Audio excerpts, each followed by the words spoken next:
Hello, I'm Professor Linda Clarke from Ulster University in Northern Ireland. The focus of my paper in this course is, I think, a matter of increasing urgency for the teaching profession in an age of the anti-expert, deregulated, post-truth jingoist. Of course, professionalism is a slippery term, perhaps increasingly so, but the paper uses a speculative interdisciplinary model, the place model, to examine the dystopias of the teaching profession and then to point towards a learned, learning, high-status professionalism which can best serve both the learner and the teacher. The place model combines two senses of place. Firstly, place in the sociological sense of teacher status from low to high, which is on the vertical axis, as you'll see in a minute. And secondly, place in the humanistic geography tradition of place as a process, in this case, a cumulative career-long professional learning journey on the horizontal axis. This process is conceived of as an expanding horizon of what Doreen Massey calls outward-lookingness. Combining these two senses of place creates a map-like model. Like all maps, it is subjective. Like all models, it is wrong. But nevertheless, the place model does provide a framework within which a range of key local and global issues can usefully be examined. The model's subheading is important, I think.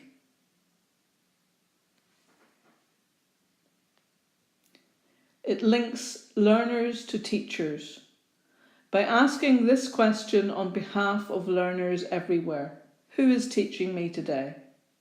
And the remainder of the model provides a range of answers to that question. Because combining the two senses of place affords the creation of 4 quadrants, which have been labelled here as proto-professionals, precarious professionals, the deprofessionalised, and professionals.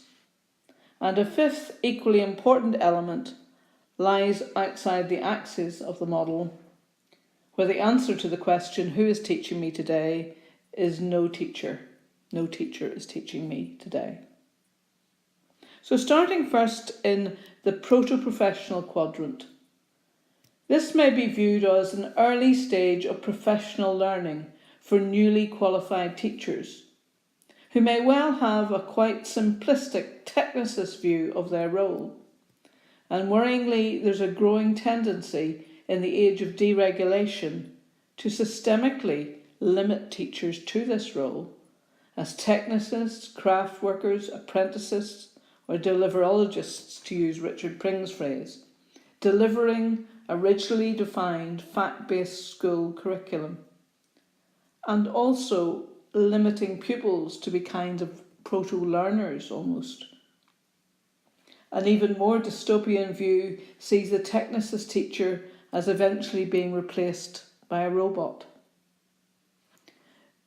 The no teacher component, which lies outside the axis of the model, may be exemplified most crucially by those millions of students in the poorest parts of the poorest countries who have no access to teachers. It may also encompass learners within homeschooling, computerisation projects, or indeed truants.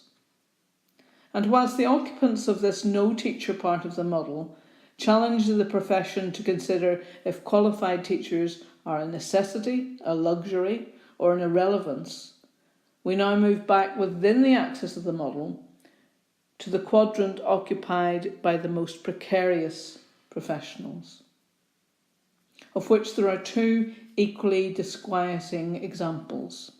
Firstly, the unprofessionals. The reality of schooling for many learners challenges the assumption that mass public schooling is an unquestionable good, and the corollary that teachers act in the best interests of all learners. And Clive Harbour's book on schooling as violence, for example, provides ample examples of unprofessional teachers. And the second set of exemplars in the precarious professionals section are the temporary transitory teachers, who are a problem at the extremes, because teacher retention is most problematic in both the least and the most economically developed countries. In the former, teachers are often badly paid and inadequately supported. In the latter, by contrast, there may be many, many better paid, more highly esteemed alternative jobs, especially during times of strong economic growth. For me, the most interesting quadrant is the deprofessionalised one.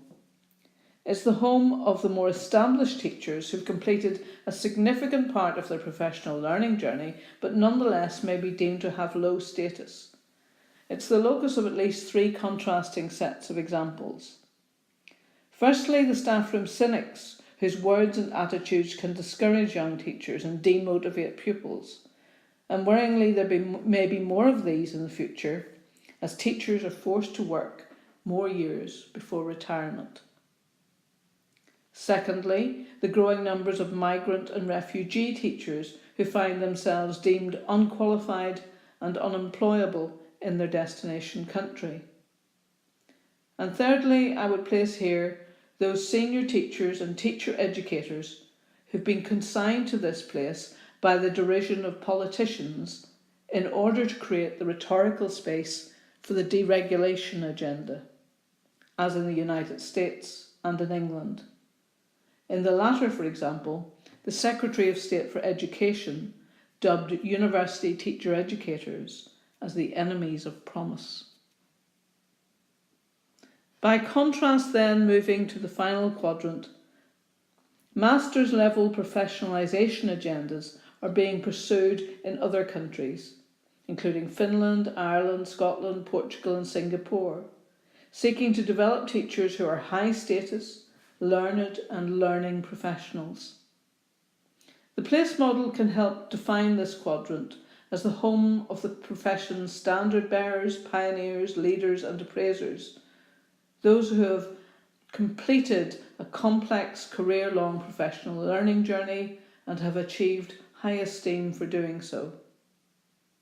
Why would we want any learner to be taught by any other kind of teacher?